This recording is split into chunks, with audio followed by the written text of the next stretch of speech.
What is up, guys? It is Marcus from Perspective Sports, and today we're going to talk about the Lakers' young core and whether or not it is overrated. And the answer to that is a resounding yes. And before you slander me in the comment section or leave a dislike, allow me to explain. The Lakers currently sit at 19 and 42. That is 23 games under 500 and a total win percentage of 31%. And all I can hear about is how the Lakers' future is so bright and how they might have the best young core in the league, and I cannot tell you how wrong that is. And against public opinion, the Los Angeles Lakers have the most overrated core in the NBA. People don't want to admit it because everyone is so ready to see the Lakers be good again because they're in a huge market and have a huge fan base, but they have been blinded from the truth. Here's the Lakers' young core that everyone has been raving to be the next great dynasty. DeAngelo Russell, 15 points per game, 5 assists per game, 4 rebounds.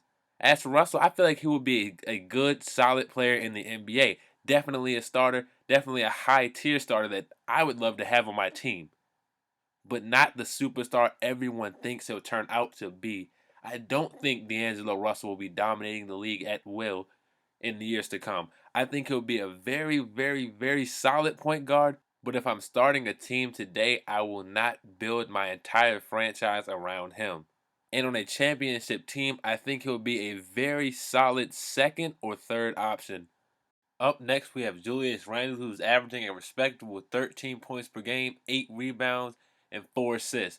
But I do believe Randle's stats are inflated due to being on a bad team. And for those who think that's not possible or isn't true, here's an example of past players who have suffered from the same thing. This year's Pau Gasol averaged a double-double last season with the Chicago Bulls, 17 points and 11 rebounds per game. And this year in San Antonio, his numbers have dropped to 12 and 8 and is now starting to come off the bench. Another example will be Ryan Anderson of the Houston Rockets. Last year, he averaged 17 points per game and 6 rebounds per game for the New Orleans Pelicans, and now for the Rockets, he's averaging 14 points and 5 rebounds. So inflation is an actual thing, and I think Julius Randle is suffering from it. Now, is he a good player? Yes, but I don't think he will become a star as people like to think he will be. Up next, we have Larry Nance, who's averaging 7 points per game, 6 rebounds per game, and 2 assists per game. There's not much to say about Nance, but he's an exciting player who basically is who he's going to be. A solid guy off the bench who's not afraid to get dirty. He's going to get you the rebounds. He's going to get you a couple of putbacks. But outside of that, he is who he is. And to make things worse, the Lakers have hired former Laker and NBA Hall of Famer point guard Magic Johnson to run their front office. Nothing wrong with that, but he's very inexperienced with running a front office and he'll have to develop an understanding of how things actually work and how exactly to handle being the general manager slash president of basketball operations. It would just be unrealistic to expect Magic Johnson to come in right away, making a huge impact and making all the right moves.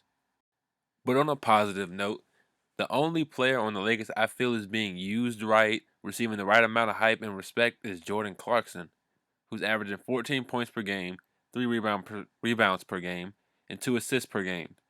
Clarkson is a solid overall player who can provide a spark off the bench, start when you need him to, and the Lakers have been using him perfectly.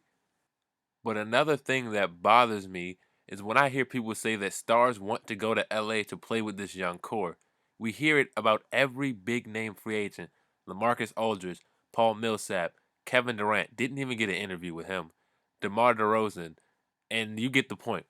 LA looks like a great place to be. I've never been there, but players can go to LA anytime they want.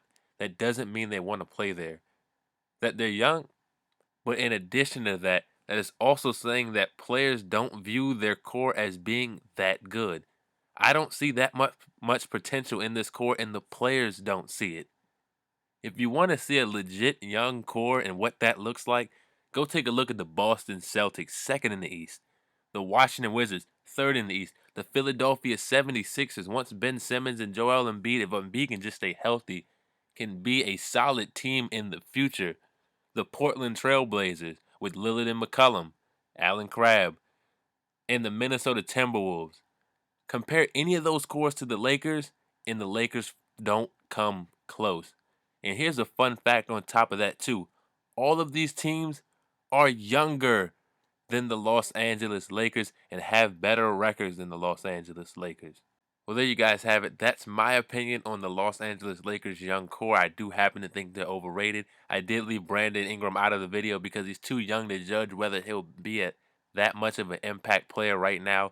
I like to give players at least a year and a half before I judge them on that. Let me know what you think in the comment section below. I look forward to reading and replying. See you next time.